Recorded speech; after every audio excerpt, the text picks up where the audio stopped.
The BRICS challenge the US dollar at a conference in Russia, and we're supposed to be scared? Or should we take this finally seriously? That's the question we're going to tackle here on Macro Money. I'm Ilya Spivak, head of Global Macro here at Tasty Live.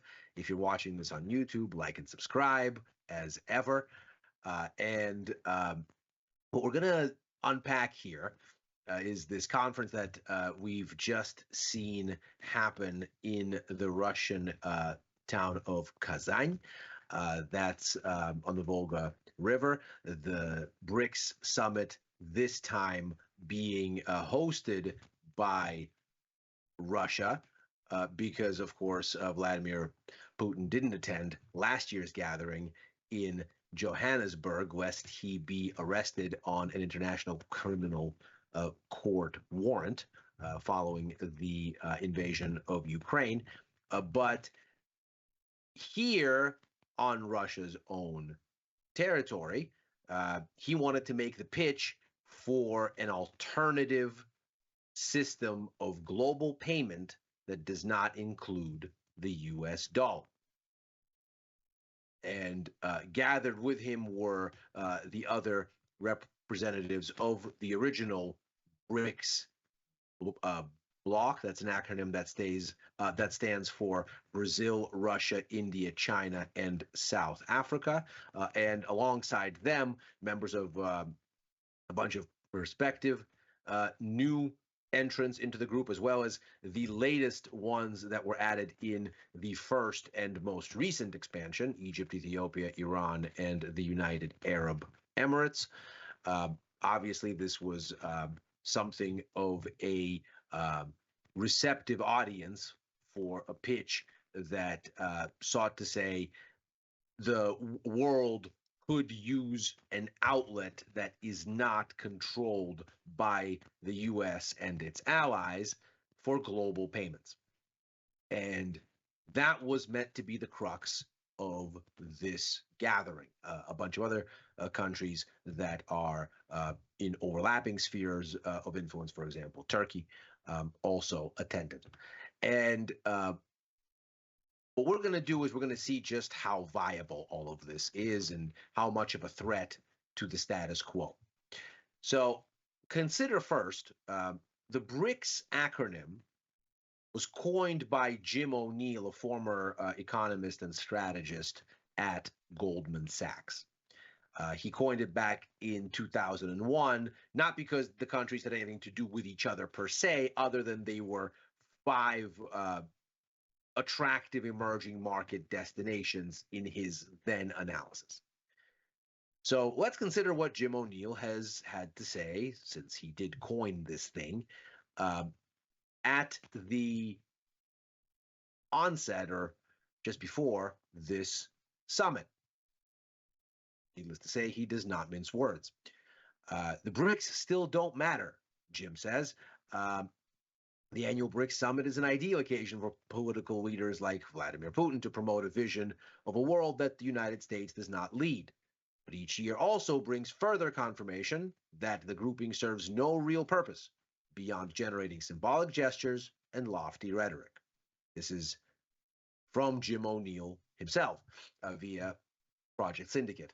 And in that, you get the crux of what this is, both in substance and in tone. It is no shock why Russia would want a parallel settlement system to SWIFT, the dollar-based correspondence system through which banks transact across borders, because it's been locked out of that system by sanctions after an invaded Ukraine. And we can see in the data here from ING as well as the Bank of Russia how the makeup here looks. So consider the trade in goods and services, exports and imports, and consider here that in 2022, the dominant settlement currency for Russian exports of goods and services is the dollar. It's been almost completely replaced by the yuan as of May of this year.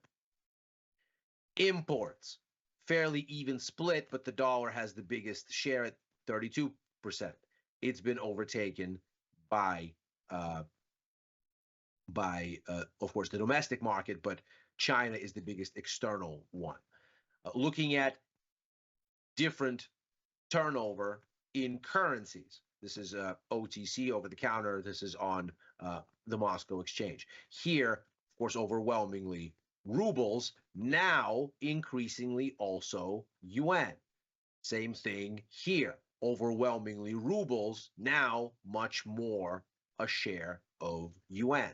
And so this really shows us how Russia has moved away from what were domestically oriented and U.S. dollar oriented on the international side of things, capital flows, now to increasingly rely on China. And that is, of course, because China continues to do business with it. Now, it is not that big of a stretch to say, well, the global economy is split basically into four groups. One group is three dominant economies, of which the U.S. is 26% of global GDP, the Eurozone is 15%, China is 17%. The rest of the world is 42%. So if one were to consider that the rest of the world at 42%, along with China, which is sympathetic to Russia's perspective that there should be a non-dollar denominated payments settlement system. If the rest of the world and China together were put in concert in one, let's say, yuan-based system, we'd be looking at 59% of global GDP, the dominant total. So is there maybe something to this? China has developed its own system that it's piloting. That's called the CIPS, the Cross-Border International Payments System. Russia has introduced an idea called the BRICS bridge, which is essentially a crypto-like digital payments system where you'd have sort of crypto-like digital national currencies, and this system would be administered by national central banks to do transactions outside of the SWIFT system. That's the Society for Worldwide Interbank Financial Telecommunication. That's based in Europe, but is overwhelmingly dominated by the dollar. So there is perhaps something to be said here for at least the intent. But then there is reality. Consider, this is the latest numbers that we have from the Bank of International Settlements, on the daily FX market turnover for the dollar versus the BRICS. And notice, it's not even a little close. And consider how much dollar-based transactions require in liquidity and where that liquidity is supposed to come from, if not the dollar. Because when we consider how big of a piece this is, approaching $7 trillion a day, and that's as of 2022. By this point, it's almost certainly larger. But to consider this in the context of what the BRICS come to together, and we can see that's mostly China. When we start looking at the ruble, that's somewhere down here. If we start looking at the South African rand or the or Brazil's currency or India's, we are looking at tiny numbers. And so there's simply not the kind of depth and liquidity elsewhere to even begin to be a vehicle for transacting on par with the US dollar. There is just no way to shift global trade in this direction. The network effects that the US dollar enjoys and the depth of liquidity means that there is just nothing remotely akin that's comparable, because any kind of large capital flows in and out of these other currencies would send ridiculous levels of volatility through those markets just because they couldn't absorb that much movement. We get a similar picture if we look at market size, and frankly, for the sake of argument, I've hobbled the US to only the stock and bond market. Obviously, the US is unrivaled in terms of its derivatives markets as well, but frankly, that wouldn't be a fair comparison because other countries don't even have those types of things on any kind of comparable level. But looking at the market size here, the combined size of the US stock and bond market is miles ahead of the combined BRICS, where again, the biggest contributor is China. If we look at external debt, the US has by far the most outstanding external debt of anywhere. Luxembourg, funny enough, shows up in the top echelons here once we go off the US cliff, and that's arguably because a lot of that is their banking sector and the flows that come through that banking sector from, let us say, sanctioned entities, allegedly. But when we look at the BRICS itself, we find it is less than France or the UK combined in terms of its outstanding debt levels. Now, you might think this is a weakness, but it is actually a tremendous strength. What this means is that most of the world's countries, most of the world's investors are wedded at the hip to huge bets on US dollar viability and US debt viability. All of them are holding this giant pile of US debt and therefore have absolutely no interest in seeing that debt devalue in quick course. That, of course, would be an absolutely horrendous loss of money and a horrendous loss of reserves. And so there is really no constituency here to shift away from US dollar denominated payment structures. In fact, if we take a look at the BRICS themselves, they've attempted to de-dollarize. Sure, this is data from ING here. We can see that the trend has been somewhat in the direction of de-dollarization. Here's BRICS international claims in dollars, though, compared with international claims in their own currencies. And indeed, from 2016 to 2020 to now, the share in their own currencies has gone up from 9 to 15%. Well, that's all well and good, except most of their international claims, over half, are still denominated in dollars. Most of their international debt securities, 75% denominated in dollars. The external debt they've put out there, 46% in dollars. So what we're looking at here is not only is the world bought in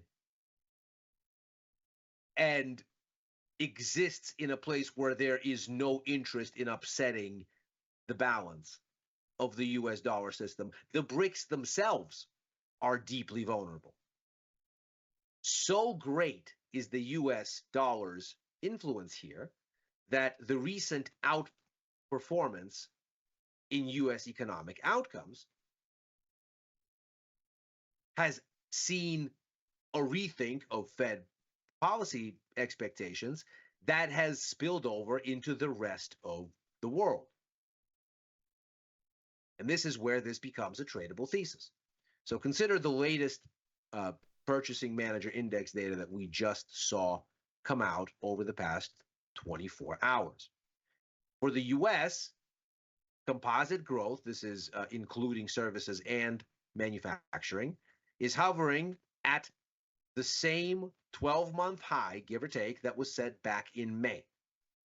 If this was kind of the cool down in growth after the rapid catch-up post-COVID, this was the normalization, and from early 2023, this is the new range of normal for U.S. growth. We are very much at the top end of that range and have been hovering there now for the better part of 6 months. How that contrasts with the Eurozone is unfavorably. The Eurozone is now, for a second consecutive month, seeing its economy shrink. 50 is, of course, the center line for these PMI numbers. That's neither expansion nor contraction. Above 50 is growth. Below 50 is contraction. The further you go above 50, the faster the growth. The further you go below 50, the faster the contraction. And what we find here is that we have a Eurozone that for 2 consecutive months now is under 50, that is contracting. China's numbers haven't come out for October yet, but we can see for the past 4 or 5 months, they have been at standstill, hugging this 50 level. And in fact, the last time they've had anything that looked sort of like an upswing was when they abandoned zero COVID restrictions right here. There was a bit of a reopening benefit here. Since then, we've gone nowhere but toward standstill. In fact, the latest GDP numbers show China has experienced now going on 6 consecutive quarters of economy-wide deflation. So the situation is very clearly splintered here when we consider where we are on these major global contributions to demand. This part of the pie is clearly misfiring. This part of the pie is clearly growing strong. Just how important the U.S. really is to all of this is clearly seen here, where even as the U.S. holds as strong as it is, and even though it is the biggest part of the pie, the biggest singular part of the pie at a quarter of global GDP, the overall global economy is slowing and has been slowing since May. That just tells you what happens when U.S. demand isn't focused externally. In fact, we can see in the latest set of U.S. inflation data, this is the Fed's favored personal consumption expenditure measure of inflation. The latest CPI numbers show basically the same thing, just with slightly adjusted levels, but the makeup of the breakdown and the trend is exactly the same. What we see here is that coming out of the pandemic, there was a surge in goods demand because, needless to say, through the tail end of 2020 and going into 2021, everybody was still on lockdown. So you couldn't really participate in services with the same gusto. And so lots and lots of money went toward goods, that is, things that could arrive on your doorstep in a cardboard box while you're on lockdown. So there was this big upswell in goods, but as everything has reopened, it has fizzled. And goods are now a net negative in price calculations. Now consider what this means. The price is an indication or an implicit indication of demand. When something is in demand, its price goes up because people compete on price to get that thing. If the price of goods is negative, that implies a virtual absence of demand, at least in year-on-year considerations. When we look at that is demand growth, there's of course demand for goods in aggregate, but there is virtually no demand growth on the goods side. On the services side, on the other hand, demand is quite strong. But of course, this is mainly serviced by domestic firms. The U.S. mainly imports goods. It doesn't mainly import services. Services are generally money spent at home. And that's how you end up with as robust a US as we have, and the world economy is still slowing. As a matter of fact, if we look at the spread between goods and services, excluding energy and food, which are volatile, so core services, core goods, we can see that the ledger is tilted in favor of services by the biggest margin in almost 2 decades. Now, maybe this is ultimately a positive story because this will eventually, one would think, rebalance toward the average and boost goods demand, which should see U.S. prosperity start to spill out beyond its borders. But the pessimist countering that optimistic argument would say that's all well and good, but it takes a long time. And in the meantime, how hot the U.S. economy is and how central the U.S. dollar is to its comings and goings is a tremendous risk for everybody else involved. And that's because this kind of outperformance has inspired the expectation that the Fed is not going to be in a position to cut rates nearly to the extent the markets wanted next year. We find that in the bond market's expectations for inflation, which have been marching higher since the beginning of September as the Fed was getting ready to launch its easing cycle. We can see gold has pushed up to record levels. And of course, the yield curve has steepened. That's this dark line here, telling us that rates downwind are going to be higher than previously anticipated, while we're still going to get the rate hikes here, or the rate cuts rather, near term. Now, consider what this means for a global economy that's slowing at a time where the dollar is so central that global yields follow U.S. yields, even when the actual countries involved here are cutting rates. The blue line here is an average of 10-year yields from Germany, the UK, Australia, and Japan. Now, Australia hasn't started to cut rates, and Japan issued a little baby rate hike.